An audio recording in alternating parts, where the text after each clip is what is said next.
The next time you need auto parts and accessories, trust the parts professionals at the 152 Houston area O'Reilly Auto Parts stores. Our professional parts people know what it takes to get the job done right. Professionals have counted on O'Reilly Auto Parts for decades. Now you can too. O'Reilly Auto Parts. Better parts, better prices every day. O'Reilly Auto Parts. I'm Rita Foley with an AP News Minute. President Trump's policy of separating children from their parents who are trying to come into the U.S. illegally is drawing fire from Democrats and Republicans. But Border Patrol Chief Manuel Padilla Jr. in McAllen, Texas, says some bad guys are using children to try to get into the U.S. This last month, we had an MS-13, full-blown MS-13, accompanied by his one-year-old child. He thought that he was going to get released into the community. That was not the case. The head of the American Academy of Pediatrics visited a facility in Texas for children under 12 separated from their parents. There were a number of very quiet children, and there was one little girl who was just sobbing and wailing and beating her little fists on the mat. She was on CBS this morning. No injuries reported, but a freight train derailed and several train cars caught fire in Indiana, forcing the mandatory evacuation of nearby homes and businesses. I'm Rita Foley. From CBC News, it's The World This Hour. I'm Joe Cummings. The condemnation of a controversial White House immigration policy continues to mount. The policy involves the forcible separation of children from their parents, and this morning the United Nations is calling it unconscionable. This follows mounting criticism from across the United States. In Washington, here's Lindsay Duncombe. What is significant about the outrage this time is the volume of criticism and where it's coming from. Laura Bush is the former Republican First Lady. She wrote a scathing opinion piece for the Washington Post where she calls the practice of separating children from their parents as cruel and immoral, reminiscent of the Japanese internment camps in World War II. Some Republicans are speaking out as well. Susan Collins, a senator from Maine, called the practice traumatizing and contrary to the country's value. Throughout this, Donald Trump continues to blame the Democrats for his own administration's policy, a sign that he may be trying to use this as leverage to get Democrats to pass his more hardline immigration plans. Lindsay Duncombe, CBC News, Washington. It's being suggested the Trump administration's new tariffs on Canadian steel and aluminum could prove to be a big factor in today's federal by-election in Quebec. The Chicoutimi region is one of Canada's biggest aluminum producers, and analysts say many voters will be casting their ballots based on how they feel the Trudeau government is responding to the American tariffs. Christian Bork is with the Leger polling firm. People will say this is sort of a referendum on do we stand behind our Prime Minister right now in these times of trouble or not. So I think for the Liberals, if they were to lose this symbolically, it would send a fairly negative message nationally. Well, the Trudeau Liberals have drafted retaliatory tariffs that are scheduled to go into effect as of July 1st. The riding, incidentally, is currently held by the Liberals.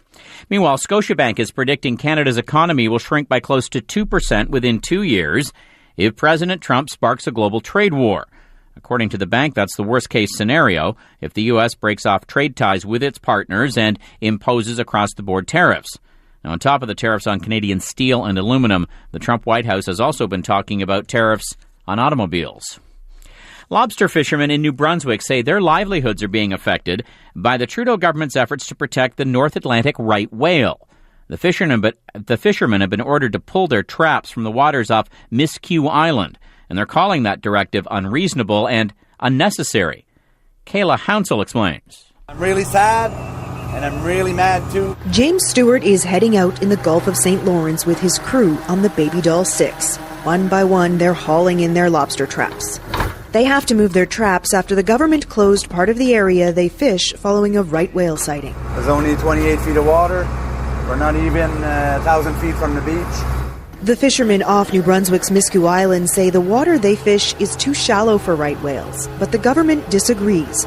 Fisheries and Oceans Minister Dominic LeBlanc says if Canada doesn't take extreme measures to protect the whales, it could lose access to international seafood markets, jeopardizing an industry worth billions to the Canadian economy. Kayla Hounsell, CBC News, off Miscou Island in the Gulf of St. Lawrence. Now to Japan and a powerful earthquake overnight in Osaka.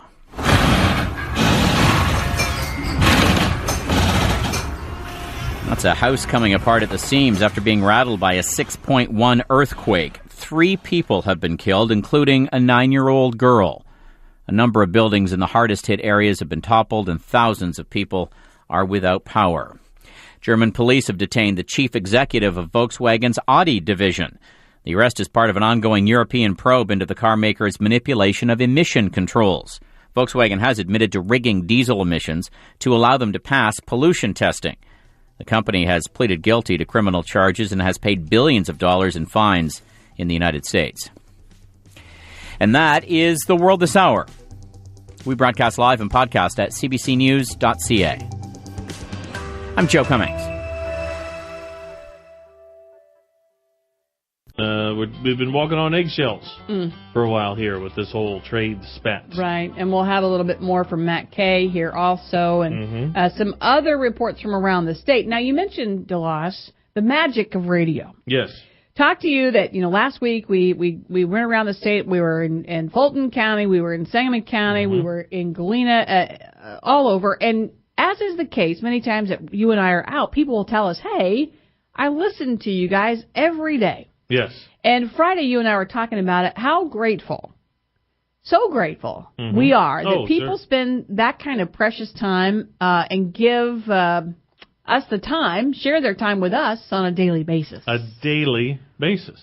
It really, we hear that regularly, especially this very program, that this is how a lot of people start their day. Hey, guys, we really appreciate it, and we hope that we're here for a very long time. Yeah, most certainly. Yeah, and it really, it's something we think about when we're doing this, so we know we have loyal listeners that are waiting for us. Loyal. So we appreciate that very much.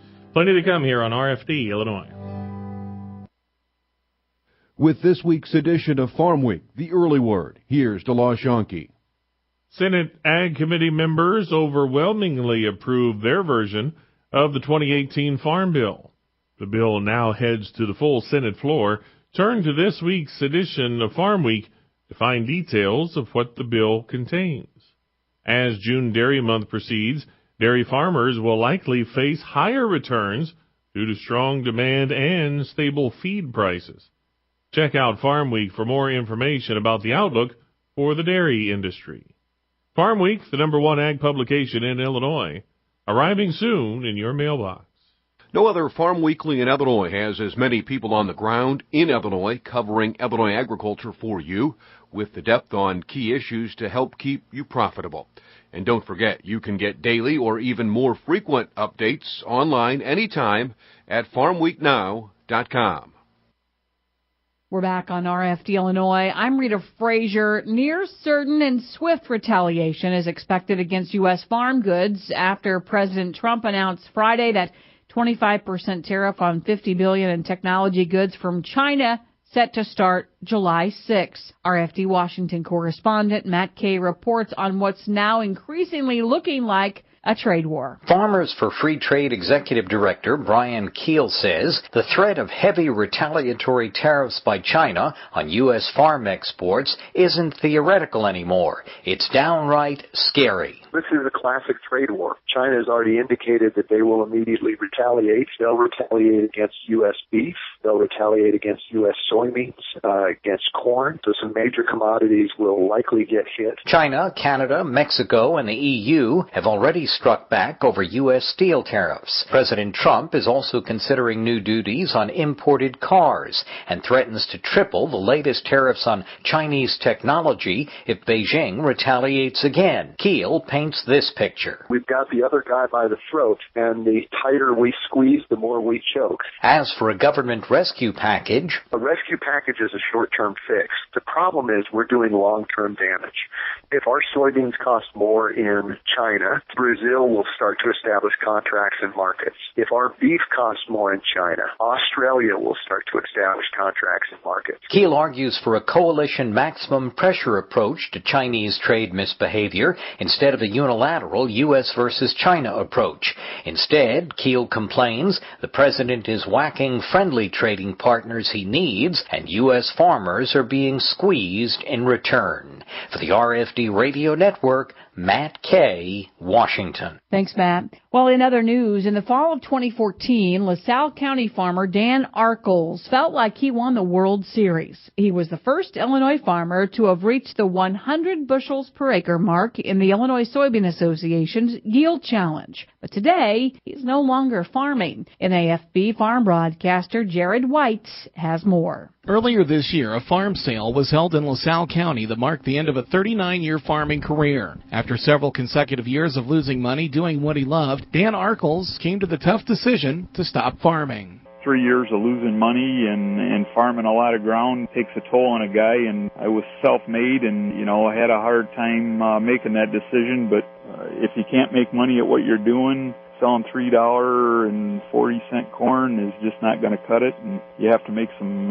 really tough decisions, and that was a tough decision. It was one that had to be made, and I thought instead of going another year, I'd just call it quits and go a different direction. Arkles started farming with his grandfather and had grown the operation over the years to include around 3,500 acres in LaSalle and Livingston counties. However, depressed commodity prices coupled with high input costs and cash rents became too much to bear. It was tough.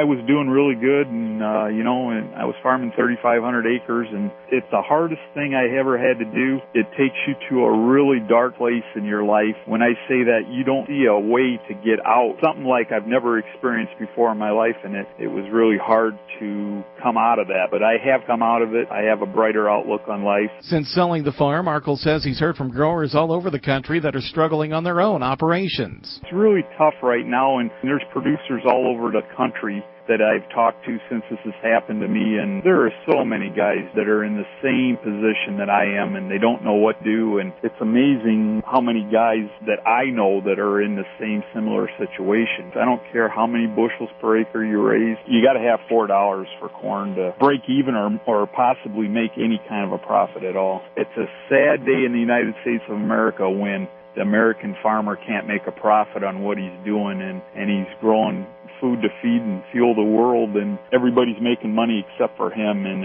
there's something really not right with that picture. Looking back, Arkles wishes he would have grown more soybeans than corn on his operation. What do we need to do? We need to find more demand for what we're growing. The demand for beans is there. I believe I wasn't growing enough soybeans in my operation. I was growing too much corn. Hindsight being 20/20, you always hope you're doing the right thing, but you never know for sure until after it's all over with. Arkles has taken a position with the ag biological company Biovant and says his stress level is non-existent compared to what it was on the farm over the past few years. He hopes telling his story lets other farmers know that they're not alone in these stressful economic times. I'm Jared White reporting. Thanks, Jared. With that, we'll break. DeLoss is back with the Corner Economist. This is RFD Illinois. Corn. Thanks to Illinois corn farmers, you can see it just about everywhere here in the land of Lincoln. What you may not know is the unexpected places you can find corn, like your gas tank. 97% of all fuel sold in the U.S. is a 10% ethanol blend. And here in Illinois, we're a top producer of ethanol. Not only does it drive your car, it drives our economy. Be sure to proudly choose an ethanol blend at the pump the next time you fill up. Illinois runs on homegrown corn and Illinois-made ethanol. Visit ilcorn.org to find out more. A message from Illinois corn farmers and their checkoff. RFD Radio Network's Jim Taylor connects rural routes for you.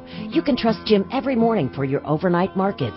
He gets up early to help keep farmers on top of their game. Here's a bit about his rural routes. I have the opportunity to cover something different every day and provide listeners with up-to-date markets, news they need to do their job and be successful, from legislative issues to crop updates and weather, of course. Be it routes or routes, RFD Radio, FarmWeekNow.com, and Farm Week keep you connected. Welcome back to RFD Illinois on a Monday. I'm DeLoss Yonke. It's time for the Corner Economist. Mike Doherty, Senior Economist at Illinois Farm Bureau. Hello, Mike. Hey, DeLoss. You've been doing this for a little while. I'm just curious what here. What you got for me? Have you seen a trade war like this? I think of in the 80s Have you seen anything like this in your days, especially in monitoring markets and activity like that? No. This is like a total shocker. I think most economists, maybe we just got lulled into thinking like everything was going to trend toward free trade, and that's the way it was, and we've had that trend for 20 years. I think a Mexican truck thing we blew up over the trucking licenses, that was more than 10 years ago. So we just haven't had these kinds of disruptions, and then to have a flat out open trade war, that's a shock. Now, volatility can provide opportunity, but what we've noticed, well, I keep going to these stats. So going into Memorial Day, November, soybeans were $10.53, and then lost more than $1 since then, including more than 50 cents just last week alone. So yeah, now that can still mean opportunity, right? But boy, it's hard to sit through. It's opportunity for some. It's losses for many. It does add more value to the things that all the commodity markets and farmers themselves use to reduce risk and reduce the degree to which volatility hits them when you have corn and soybean prices going up and down out there. And they use the options markets, they use forward pricing, various market tools to kind of shelter them to absorb some of that price fluctuation and shock, so they make a little bit over here when the prices move a certain way. But one of the things that's interesting is how production as a share of world production is increasingly in South America, right? It's in Argentina, it's in Brazil. And those countries, their volatility in terms of yield, their weather volatility is much higher than in the United States and Canada. Well, let's do a little, we'll play a little game here. We will hear a couple things from John Newton.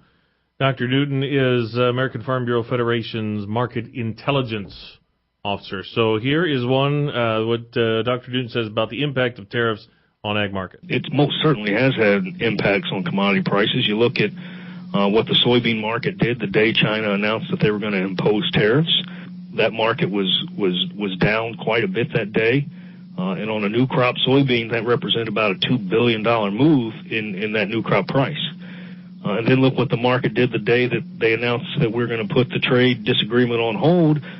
Soybeans regained a lot of that, gained about 20 or 30 cents.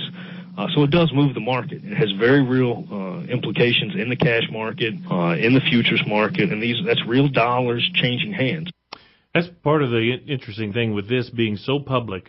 All you need is some official to say, hey, our talks went very well, and boom. Yes. And we already have enough risk out there as it is, due to weather. Farmers have to try to insulate themselves from that. That's what makes farming so unique, and then you add this to it. Okay, now here's another one from Newton about ag's impact on the economy, especially if these prices continue to drop. When you segregate it out and just look at what the farmer's producing, the output from farm production, it's actually at the lowest level that it's been in over a decade. Farm GDP came in at $136.7 billion. That's down about 6% from where it was in 2015. And so it continues to be a really challenging farm economy, given that we have these low commodity prices. I mean, you can't get around low prices. Low prices, and because the farmers we did have a drop also in the input costs, which added a little bit of income there, but they did not drop low enough. So with low prices all up and down the supply chain, you've got lower revenues being generated. So you have a couple of stats in here as well. 5 to 10 year inflation expectations is up a little bit. Fed interest rates up a little bit. Yeah, this was pretty serious kind of news to economists, was the Federal Reserve Bank, and it looks like they are moving toward the range of times that they will increase the interest rate in 2018 has moved up. In other words, the number of times, the amount that they might move up interest rates, that probability has gone up rather than down. And, there were some economists out there just 2 months ago saying, I think they'll only have one more rate hike or maybe two. Well, now we know there'll be at least two. GDP just keeps growing or keeps showing strong reports, and so they say we need to keep the economy in check. Is that the kind of verbiage that I'm... Basically it, and it's also these housing prices, which I don't want to use the word bubble. That means that's a big scary word. But it's out there on both the East and West Coast markets. So there's a concern over these fast increasing housing prices in those markets, and the fact that we're not bringing in people, we're not bringing in immigrants, and we're running out of actual people to be employed. That translates into inflation if you cannot find more people to do the work. We heard that. Steve Bridge had a report we aired on Friday's program from a state perspective, and we talked about it last week that there are more job openings than there are candidates to fill those jobs. Yes, it's a splendid opportunity for the United States to increase the number of legal immigrants, and by particular categories of what they need. And at least what I've read, I've not seen that doesn't seem to be happening. Well, once again, this has not been our rosiest discussion. Remember that time we talked about bacon? That was fun. But on the other hand, like all economists have, remember, there was always another hand. The other hand is that GDP is cooking. I mean, we're somewhere between 3.33% on up to maybe in this quarter 4%. It'll come back down probably a little bit. This is phenomenal. This is good. As they say in some parts of the country, it don't get much better than this, you know. Wow. So, we haven't talked about that. I mean, for years it was a half or it was a quarter. 2%. So it's pretty amazing. And especially when the rest of the world isn't doing that well, it makes it more amazing. That Japan is wallowing. They're almost back into recession. They've lost their growth, and the European community, Western Europe, is about half of ours. So. Interesting stuff. That's Michael Doherty. He is the Corner Economist. We'll break now for markets and weather. Here's your Monday Ag Market summary on the RFD Radio Network. I'm Rita Frazier. Not a great week in the markets for sure last week, and we're not seeing much strength as we get started in a new week. Let's recap the close last week with some huge losses, major in the beans, huge losses in the corn as we closed on Friday. July corn was down 1 3/4, 361.5. December corn closed last Friday down 1 3/4 at 382 3/4. Soybeans, July down 21 3/4, 905.5. And your November beans were down 19.5 last week, 930.5. July wheat, Chicago down 2. We closed at 499.5. Now in the overnight trade here in the corn, we're down across the board. Your July corn is down 3. September down 2.5. December corn, we're down 2 3/4 at 380. In the soybeans, July down 3/4. August beans down 1/2. November beans were actually up 1/4 here in the overnight at 930 3/4. July wheat, Chicago down 7, 492.5. September down 7 1/4, and out to December wheat, we're down 7.5. Also, some activity in oil prices. They're continuing to be weak here this morning, building on Friday's slide on worries about increased production being amplified by the potential Chinese tariffs on energy imports from the U.S. In the crude oil market here this morning, in the outside, we are looking at July crude down 27 at 64.79. Good morning, this is Dan Hicks from Freezotis Weather with the early morning ag weather update on the RFD Radio Network for this Monday morning. Daytime highs in the upper 80s and 90s and nighttime lows in the 70s have been common across much of the Midwest the past few days. There have been a few cooler temperatures in the northern part of the region where some shower and thunderstorm activity has been occurring. Some heavy rains have fallen in some far northern parts of the region. A stalled weather system to the north of Illinois producing this rain will start to work its way southward this week. It will be a slow process with rain chances initially increasing in the northern part of Illinois, especially tonight and tomorrow, and then rain chances working their way gradually southward through the week. It does look like this system could affect the Midwest for most of the week, with nearly daily chances for showers and thunderstorms, although not all locations will see rain each day. Some fairly heavy rainfall is possible by the end of the week, especially in some central and western parts of the Midwest. Cooler air will start to spread slowly southward also with this system.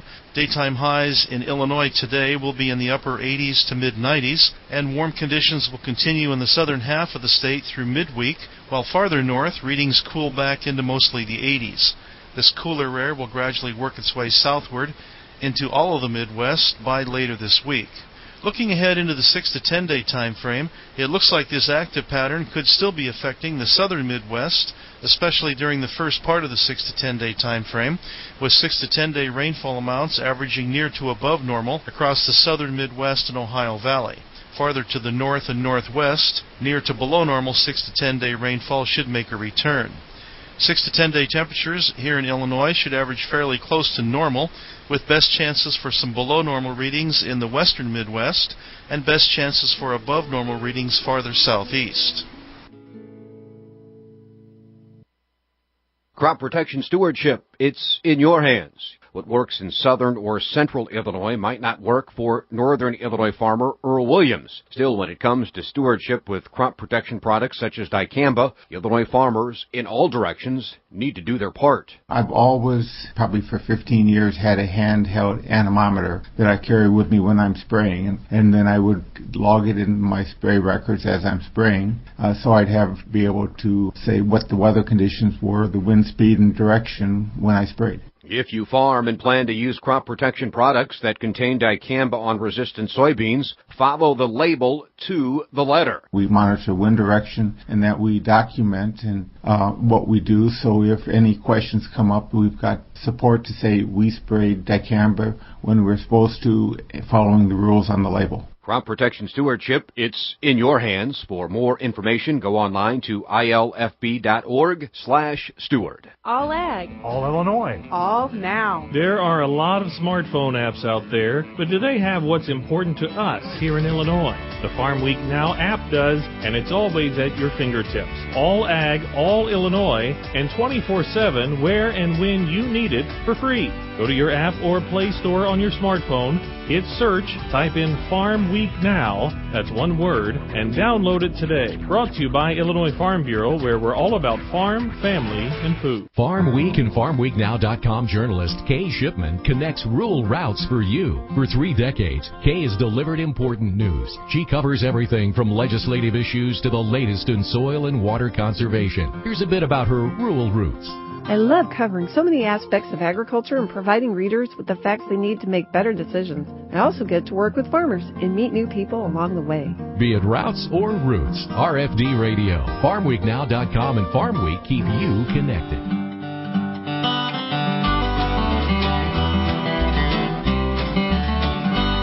That'll do it for RFD Illinois on a Monday. Yes, well, fell in love again with Northern Illinois last week at the Illinois Beef Association annual meeting in Galena. So went through Elizabeth. Elizabeth, you know what I think of when I think of Elizabeth? I don't know. Sanford and Son. You know when you fake that heart attack, being, oh, Elizabeth, I'm coming, Elizabeth, this is the big one. I'm sorry, that's what I think of. Population 760 up in northwest Illinois. Joe Davies County. We say hello. We say hello. You weren't expecting me to say that, No, and that was you? a blast from the past. That was a good one. Have a good day, everybody. Have a good day. I'm DeLoss Yankee. Oh, I'm Rita Frazier.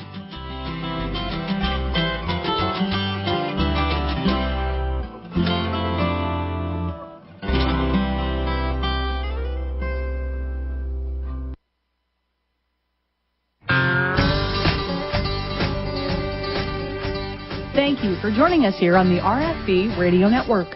Hey, you know, a great way to reach farmers, reach those in agriculture, is through local radio. In fact, Rita, from the National Association of Farm Broadcasting, they have research that shows that farmers listen, 87% say they listen 3+ days a week, 74% say they listen 4+ days per week. We're proud to be able to provide a service for stations all over the state that touch farmers at a very direct level. Indeed, and local radio is still the best way to stay connected to your local community. Be sure to listen to this station throughout the week, not just for RFD Illinois, but